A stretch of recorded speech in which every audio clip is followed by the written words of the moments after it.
तर नमस्कार विद्यार्थी मित्रांनो, मी धीरज ठाकरे तुमचं पुन्हा एकदा स्वागत करतो आपल्या डी-टी एज्युकेशन यूट्यूब चॅनलवरती. तर बघा विद्यार्थी मित्रांनो, आपण आजच्या व्हिडिओमध्ये इंग्लिश विषयाचा पेपर बोर्डाच्या परीक्षेसाठी कशा पद्धतीने असणार आहे, ते आज आपण आजच्या व्हिडिओमध्ये बघणार आहोत. तर बघा सेम व्हिडिओ आपण मराठी विषयासाठी अपलोड केलेला आहे. तो व्हिडिओ जर तुम्ही बघितला नसेल, तर त्याची लिंक तुम्हाला डिस्क्रिप्शन बॉक्समध्ये अवेलेबल आहे.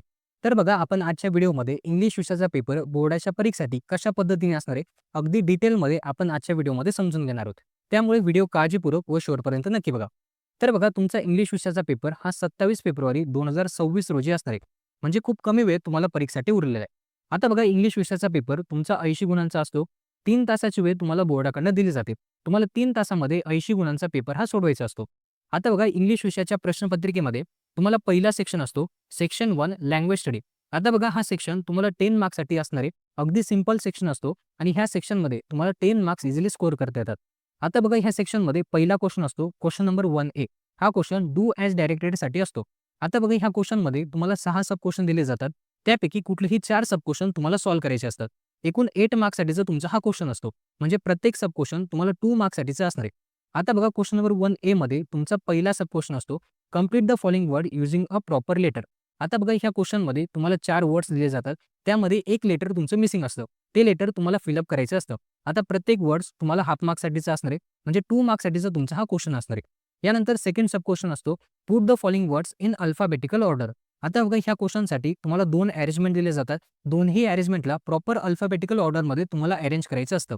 हा देखील क्वेश्चन तुम्हाला 2 मार्क्ससाठीचा असणार आहे. यानंतर तिसरा सब क्वेश्चन असतो, पंक्च्युएट द फॉलोइंग सेंटेन्स. आता बघा ह्या क्वेश्चनमध्ये तुम्हाला 2 सेंटेन्स दिले जातात. दोन्ही सेंटेन्समध्ये प्रॉपर पंक्च्युएशन मार्क्स यूज करून तुम्हाला सेंटेन्स रिराईट करायचे असतात. हा देखील क्वेश्चन तुम्हाला 2 मार्क्ससाठीचा असणार आहे. यानंतर बघा तुमचा चौथा सब क्वेश्चन असतो. यामध्ये तुम्हाला एक वर्ड दिला जातो. त्या वर्ड्समधल्या लेटरचा यूज करून तुम्हाला मिनिंगफुल वर्ड्स तयार करायचे असतात. हा देखील क्वेश्चन तुम्हाला 2 मार्क्ससाठीचा असणार आहे. तुम्हाला मिनिमम 4 वर्ड्स तयार करायचे असणार आहेत. प्रत्येक वर्ड्सला तुम्हाला हाफ मार्क्स असणार आहे. यानंतर बघा पाचवा सब क्वेश्चन असतो. यामध्ये तुम्हाला एक वर्ड दिला जातो. त्या वर्डशी रिलेटेड वर्ड्स तुम्हाला लिहायचे असतात. मिनिमम तुम्हाला 4 वर्ड्स लिहायचे असणार आहेत. प्रत्येक वर्डला तुम्हाला हाफ मार्क्स असणार आहे. हा देखील क्वेश्चन तुमचा 2 मार्क्ससाठीचा असतो. यानंतर बघा 6वा सब क्वेश्चन असतो. यामध्ये तुम्हाला वर्ड चेन प्रिपेअर करायची असते. हा देखील क्वेश्चन तुम्हाला 2 मार्क्ससाठीचा असणार आहे. तर बघा क्वेश्चन नंबर 1A मध्ये तुम्हाला 6 सब क्वेश्चन दिले जातात. त्यापैकी कुठलेही 4 सब क्वेश्चन तुम्हाला सॉल्व्ह करायचे असतात. प्रत्येक सब क्वेश्चन तुम्हाला 2 मार्क्ससाठीचा असणार आहे. असा 8 मार्क्ससाठी तुम्हाला क्वेश्चन नंबर 1A एक्झाममध्ये असणार आहे. यानंतर बघा तुम्हाला पुढचा क्वेश्चन असतो, क्वेश्चन नंबर 1B. हा देखील क्वेश्चन तुम्हाला डू ॲज डायरेक्टेडसाठी असणार आहे. हा देखील क्वेश्चन तुमचा 2 मार्क्ससाठीचा असतो. आता बघा ह्या क्वेश्चनमध्ये तुम्हाला 2 सब क्वेश्चन दिले जातात. या दोन्ही सब क्वेश्चनमध्ये 2-2 सब क्वेश्चन असतात. त्यापैकी एक क्वेश्चन तुम्हाला अटेम्प्ट करायचा असतो. आता हे दोन्ही क्वेश्चन तुम्हाला 1 मार्क्ससाठीचे असणार आहेत. आता बघा पहिला क्वेश्चन असतो. यामध्ये ए सब क्वेश्चन असणार आहे, make a meaningful sentence by using a proper phrase. आता बघा दिलेली फ्रेज यूज करून तुम्हाला मीनिंगफुल सेंटेन्स तयार करायचं असतं. आता बघा ह्या क्वेश्चनला ऑर म्हणून तुमचा सेकंड क्वेश्चन असतो, बी सब क्वेश्चन. यामध्ये add a clause to following sentence to expand it meaningfully. यामध्ये तुम्हाला एक सेंटेन्स दिलं जातं. त्या सेंटेन्समध्ये दुसरं सेंटेन्स ॲड करून किंवा क्लॉज ॲड करून तुम्हाला मीनिंगफुल सेंटेन्स तयार करायचं असतं. तर बघा ह्या क्वेश्चनमध्ये 1 मार्क्ससाठी या दोन्ही क्वेश्चनपैकी एक क्वेश्चन तुम्हाला अटेम्प्ट करायचा असतो. यानंतर सेकंड क्वेश्चन असतो. यामध्ये ए सब क्वेश्चन असणार आहे, add suffix or prefix to make a new word. आता बघा यामध्ये तुम्हाला 2 वर्ड्स दिले जातात. त्यांना प्रेफिक्स किंवा सफिक्स ॲड करून तुम्हाला मीनिंगफुल वर्ड्स तयार करायचे असतात. आता बघा हा देखील क्वेश्चन तुम्हाला 1 मार्क्ससाठीचा असणार आहे. आता ह्या क्वेश्चनला ऑर म्हणून तुमचा बी सब क्वेश्चन असतो. यामध्ये make a meaningful sentence using any one of the following words. यामध्ये 2 वर्ड्स दिलेले आहेत. दोन्ही वर्ड्सपैकी एक वर्ड यूज करून तुम्हाला मीनिंगफुल सेंटेन्स तयार करायचं असतं. हा देखील क्वेश्चन तुम्हाला 1 मार्क्ससाठीचा असणार आहे. आता ह्या दोन्ही क्वेश्चनपैकी एक क्वेश्चन तुम्हाला अटेम्प्ट करायचा असतो. तर बघा अशा पद्धतीने तुम्हाला लँग्वेज स्टडी हा सेक्शन 10 मार्क्ससाठी एक्झाममध्ये विचारला जातो. आता बघा क्वेश्चन पेपरमध्ये तुमचा सेकंड सेक्शन असतो. तर बघा सेक्शन 2 टेक्स्चुअल पॅसेज. हा सेक्शन तुम्हाला 20 मार्क्ससाठी एक्झाममध्ये असणार आहे. आता बघा ह्या सेक्शनमध्ये तुम्हाला 2 पॅसेज विचारले जातात. दोन्ही पॅसेज तुम्हाला 10-10 मार्क्ससाठी म्हणजे 20 मार्क्ससाठीचा तुमचा हा सेक्शन असतो.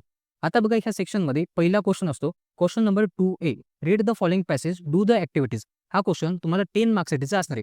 आता बघा ह्या क्वेश्चनमध्ये तुम्हाला एकूण 5 सब क्वेश्चन असतात. A1, A2, A3, A4 आणि A5. प्रत्येक सब क्वेश्चन तुम्हाला 2 मार्क्ससाठीचा असणार आहे. आता बघा A1 क्वेश्चन असतो. यामध्ये तुम्हाला फिल इन द ब्लँक्स किंवा ट्रू आणि फॉल्ससाठी क्वेश्चन हा विचारला जातो. यानंतर तुम्हाला पॅसेज दिलेला असणार आहे आणि पॅसेजच्या खाली तुम्हाला A2 क्वेश्चन हा असणार आहे. आता बघा हे क्वेश्चन सॉल्व्ह करण्यासाठी सगळ्यात आधी पॅसेज नीट रीड करा, पॅसेज नीट समजून घ्या आणि त्यानंतरच हे क्वेश्चन तुम्हाला सॉल्व्ह करायचे असणार आहेत. आता बघा A2 क्वेश्चन असणार आहे. यामध्ये तुम्हाला डायग्राम दिली जाते किंवा वेब डायग्राम तुम्हाला दिली जाते. या डायग्राम तुम्हाला कंप्लीट करण्यासाठीचा हा क्वेश्चन असतो.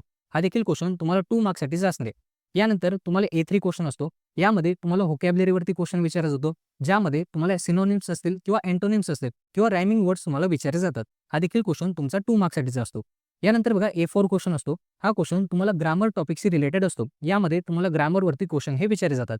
हा देखील क्वेश्चन तुम्हाला 2 मार्क्ससाठीचा असणार आहे. आणि त्यानंतर A5 क्वेश्चन असतो. हा क्वेश्चन तुम्हाला पर्सनल रिस्पॉन्स टाइप क्वेश्चन असतो. यामध्ये क्वेश्चन दिला जातो, त्याचे आन्सर तुम्हाला 2 मार्क्ससाठी लिहायचं असतं. तर बघा अशा पद्धतीने क्वेश्चन नंबर 2A तुम्हाला 10 मार्क्ससाठी एक्झाममध्ये असणार आहे. आता बघा ह्या सेक्शनमध्ये तुमचा सेकंड क्वेश्चन असतो, क्वेश्चन नंबर 2B. तर बघा हा देखील क्वेश्चन वरच्या क्वेश्चन सारखाच असतो, फक्त या ठिकाणी तुमचा पॅसेज हा चेंज होणार आहे.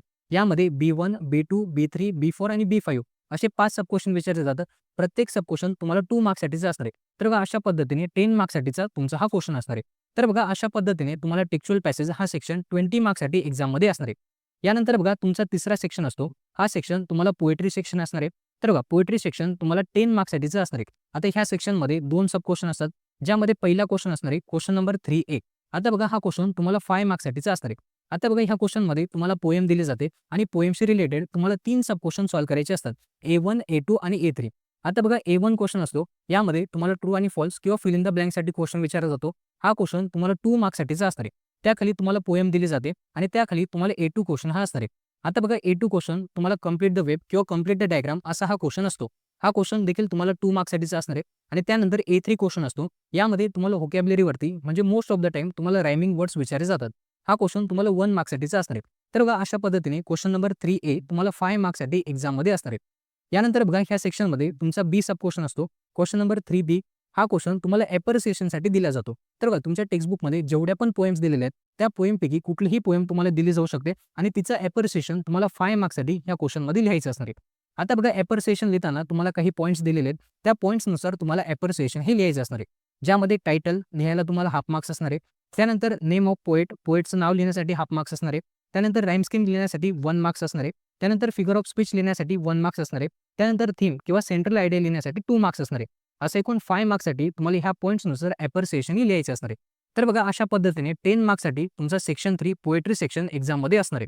यानंतर चौथा सेक्शन असतो. तर बघा section for non textual passage. आता बघा हा सेक्शन तुमचा टेक्स्चुअल पॅसेज ह्या सेक्शन सारखाच असतो. यामध्ये हा सेक्शन तुम्हाला 15 मार्क्ससाठीचा असणार आहे. यामध्ये क्वेश्चन नंबर 4A तुम्हाला टेक्स्चुअल पॅसेजसाठी असणार आहे आणि क्वेश्चन नंबर 4B मध्ये तुम्हाला नॉन टेक्स्चुअल पॅसेजची समरी ही लिहायची असते. आता बघा क्वेश्चन नंबर 4A मध्ये तुम्हाला नॉन टेक्स्चुअल पॅसेज म्हणजे पुस्तकाच्या बाहेरचा पॅसेज दिला जाईल. त्यावरती A1, A2, A3, A4 आणि A5 असे 5 सब क्वेश्चन तुम्हाला 10 मार्क्ससाठी विचारले जातील. आता A1 क्वेश्चन तुम्हाला ट्रू आणि फॉल्ससाठी किंवा फिल इन द ब्लँकसाठी असणार आहे. त्यानंतर A2 क्वेश्चन असणार आहे. त्यामध्ये तुम्हाला कंप्लीट द वेब किंवा कंप्लीट द डायग्राम असा हा तुमचा क्वेश्चन असणार आहे किंवा हा क्वेश्चन तुम्हाला ॲक्टिव्हिटीसाठी देखील विचारला जाऊ शकतो. हा देखील क्वेश्चन तुमचा 2 मार्क्ससाठीचा असतो. त्यानंतर A3 क्वेश्चन असणार आहे व्होकॅब्युलरीवरती. यामध्ये तुम्हाला सिनोनिम्स किंवा अँटोनिम्स वर्ड्स तुम्हाला विचारले जातात. त्यानंतर A4 क्वेश्चन असणार आहे तुम्हाला ग्रामरशी रिलेटेड. यामध्ये तुम्हाला ग्रामर टॉपिकवरती क्वेश्चन हे विचारले जातात. हा देखील क्वेश्चन तुमचा 2 मार्क्ससाठीचा असतो. आणि A5 क्वेश्चन तुम्हाला पर्सनल रिस्पॉन्स टाइप क्वेश्चन असणार आहे. तर बघा अशा पद्धतीने तुम्हाला क्वेश्चन नंबर 4A मध्ये 10 मार्क्ससाठीचे क्वेश्चन विचारले जातात. आता ह्या सेक्शनमध्ये क्वेश्चन नंबर 4A मध्ये जो पॅसेज विचारला जातो, हा पॅसेज तुमचा टेक्स्चुअल पॅसेज नसून तर नॉन टेक्स्चुअल पॅसेज असतो. हे तुम्हाला लक्षात ठेवायचं आहे. आता बघा ह्या सेक्शनमध्ये तुमचा पुढचा क्वेश्चन असतो क्वेश्चन नंबर 4B. आता बघा हा क्वेश्चन तुम्हाला समरी रायटिंगसाठी असतो आणि हा क्वेश्चन तुम्हाला 5 मार्क्ससाठीचा असणार आहे. आता बघा जो नॉन टेक्स्चुअल पॅसेज तुम्ही क्वेश्चन नंबर 4A मध्ये स्टडी केला, त्या नॉन टेक्स्चुअल पॅसेजची तुम्हाला समरी रायटिंग करायची असते. तर बघा हा क्वेश्चन तुम्हाला 5 मार्क्ससाठीचा असणार आहे. तर बघा अशा पद्धतीने सेक्शन 4 तुम्हाला 15 मार्क्ससाठी एक्झाममध्ये असणार आहे. आता बघा तुमचा शेवटचा सेक्शन असतो सेक्शन 5 रायटिंग स्किल्स. हा सेक्शन तुम्हाला 20 मार्क्ससाठी एक्झाममध्ये असणार आहे. आता बघा ह्या सेक्शनमध्ये तुम्हाला क्वेश्चन नंबर 5 विचारला जातो, क्वेश्चन नंबर 6 विचारला जातो आणि क्वेश्चन नंबर 7 सुद्धा यामध्येच विचारला जातो. आता बघा क्वेश्चन नंबर 5 मध्ये A सब क्वेश्चन असतो लेटर रायटिंगसाठी. हा क्वेश्चन तुम्हाला 5 मार्क्ससाठीचा असणार आहे. आता बघा लेटर रायटिंगमध्ये सुद्धा तुम्हाला A1 क्वेश्चन किंवा A2 क्वेश्चन या दोन्ही क्वेश्चनपैकी एक क्वेश्चन तुम्हाला 5 मार्क्ससाठी अटेम्प्ट करायचा असतो. म्हणजे तुम्हाला इन्फॉर्मल लेटर किंवा फॉर्मल लेटर या दोन्ही लेटर रायटिंगपैकी एक क्वेश्चन तुम्हाला 5 मार्क्ससाठी सॉल्व्ह करायचा असणार आहे. त्यानंतर बघा तुमचा पुढचा क्वेश्चन असणार आहे. तर बघा B सब क्वेश्चन असतो. यामध्ये तुम्हाला B1 किंवा B2 यापैकी एक क्वेश्चन तुम्हाला अटेम्प्ट करायचा असणार आहे. हा क्वेश्चन तुम्हाला 5 मार्क्ससाठीचा असणार आहे. आता बघा यामध्ये B1 क्वेश्चन असणार आहे डायलॉग रायटिंग. आता बघा डायलॉग रायटिंगमध्ये सुद्धा 3 सब क्वेश्चन असतात. ज्यामध्ये पहिला सब क्वेश्चन असणार आहे. यामध्ये तुम्हाला डायलॉग दिलेला जातो. त्यामध्ये सेंटेन्स दिले जातात. ते सेंटेन्स जंबल फॉर्मॅटमध्ये असतात. त्यांना प्रॉपर सिक्वेन्समध्ये तुम्हाला अरेंज करायचे असतात. तर बघा हा क्वेश्चन तुम्हाला 1 मार्क्ससाठीचा असणार आहे. यानंतर बघा डायलॉग रायटिंगमध्ये तुमचा सेकंड क्वेश्चन असतो कंप्लीट द फॉलोइंग डायलॉग. यामध्ये तुम्हाला इनकम्प्लीट डायलॉग दिला जातो. तो डायलॉग तुम्हाला कंप्लीट करायचा असतो 1 मार्क्ससाठी. त्यानंतर डायलॉग रायटिंगमध्ये तिसरा सब क्वेश्चन असतो. यामध्ये तुम्हाला एक टॉपिक दिला जातो आणि त्या टॉपिकवरती 3 मार्क्ससाठी तुम्हाला डायलॉग रायटिंग ही करायची असते. तर बघा B1 क्वेश्चन तुम्हाला 5 मार्क्ससाठीचा असणार आहे. यानंतर बघा B2 क्वेश्चन असतो ड्राफ्टिंग अ स्पीच. यामध्ये तुम्हाला टॉपिक दिला जातो आणि त्या टॉपिकवरती तुम्हाला स्पीच रायटिंग करायची असते. आता बघा बी सब क्वेश्चनमध्ये B1 किंवा B2 म्हणजे डायलॉग रायटिंग किंवा स्पीच रायटिंग ह्या दोन्ही क्वेश्चनपैकी एक क्वेश्चन तुम्हाला 5 मार्क्ससाठी सॉल्व्ह करायचा असणार आहे. यानंतर बघा या सेक्शनमध्ये पुढचा क्वेश्चन असतो क्वेश्चन नंबर 6. आता बघा क्वेश्चन नंबर 6 मध्ये एक क्वेश्चन असतो म्हणजे ए सब क्वेश्चन असतो तुम्हाला इन्फॉर्मेशन ट्रान्सफरवरती. हा क्वेश्चन तुम्हाला 5 मार्क्ससाठीचा असणार आहे. यामध्ये देखील तुम्हाला A1 किंवा A2 या दोन्ही क्वेश्चनपैकी एक क्वेश्चन तुम्हाला अटेम्प्ट करायचा असणार आहे. आता बघा A1 क्वेश्चन असतो ज्यामध्ये non verbal to verbal transformation करायचं असतं आणि A2 क्वेश्चन असतो यामध्ये verbal to non verbal transformation करायचं असतं. आता ह्या दोन्ही क्वेश्चनपैकी एक क्वेश्चन तुम्हाला 5 मार्क्ससाठी यामध्ये अटेम्प्ट करायचा असणार आहे. यानंतर बघा ह्या सेक्शनमध्ये तुमचा पुढचा सब क्वेश्चन असतो क्वेश्चन नंबर बी.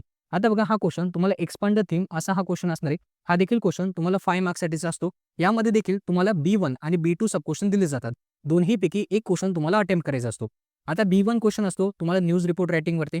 यामध्ये तुम्हाला टॉपिक दिला जातो आणि त्या टॉपिकवरती तुम्हाला न्यूज रिपोर्ट हा लिहायचा असतो. आता बघा न्यूज रिपोर्टसाठी तुम्हाला फॉर्मॅट सुद्धा दिला जातो. त्या फॉर्मॅटनुसार तुम्हाला न्यूज रिपोर्ट रायटिंग हे करायचं असतं.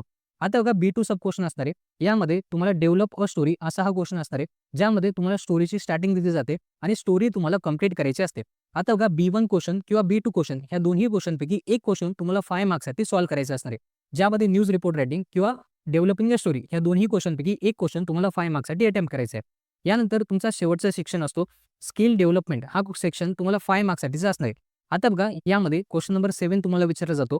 हा क्वेश्चन तुम्हाला ट्रान्सलेशनसाठी असणार आहे. आता बघा हा क्वेश्चन तुम्हाला 5 मार्क्ससाठीचा असतो. या सेक्शनमध्ये देखील तुम्हाला 3 सब क्वेश्चन विचारले जातात. आता बघा ए सब क्वेश्चन असतो. यामध्ये तुम्हाला 6 वर्ड्स दिले जातात. त्यापैकी कुठलेही 4 वर्ड्स तुम्हाला मराठीमध्ये ट्रान्सलेट करायचे असतात. हा क्वेश्चन तुम्हाला 2 मार्क्ससाठी एक्झाममध्ये विचारला जातो. यानंतर बघा क्वेश्चन नंबर 7 मध्ये बी सब क्वेश्चन असतो. यामध्ये तुम्हाला 4 सेंटेन्स दिले जातात. 4 पैकी कुठलेही 2 सेंटेन्स तुम्हाला मराठीमध्ये ट्रान्सलेट करायचे असतात. हा देखील क्वेश्चन तुम्हाला 2 मार्क्ससाठीचा असणार आहे. आणि सी सब क्वेश्चन असतो. यामध्ये तुम्हाला एक प्रोव्हर्ब किंवा आयडम्स दिले जातात. त्याला तुम्हाला मराठीमध्ये ट्रान्सलेट करायचं असणार आहे. आता बघा 2 प्रोव्हर्ब्स दिले जातात. त्यापैकी कुठलाही एक प्रोव्हर्ब तुम्हाला मराठीमध्ये ट्रान्सलेट करायचं असतं. हा क्वेश्चन तुम्हाला 1 मार्क्ससाठीचा असणार आहे. तर बघा अशा पद्धतीने क्वेश्चन नंबर 7 तुम्हाला 5 मार्क्ससाठी एक्झाममध्ये असणार आहे. तर बघा विद्यार्थी मित्रांनो अशा पद्धतीने तुम्हाला इंग्लिश विषयाचा पेपर बोर्डाच्या परीक्षेसाठी असणार आहे. तर बघा आपण आजच्या व्हिडिओमध्ये इंग्लिश विषयाचा पेपर बोर्डाच्या परीक्षेसाठी कशा पद्धतीने असतो ते आज आपण बघितलेलं आहे. जर तुम्हाला आजचा हा व्हिडिओ आवडला असेल तर व्हिडिओला नक्की लाईक करा. जर तुम्ही आपल्या ह्या चॅनलवरती नवीन असाल चॅनललाही नक्की सबस्क्राईब करा.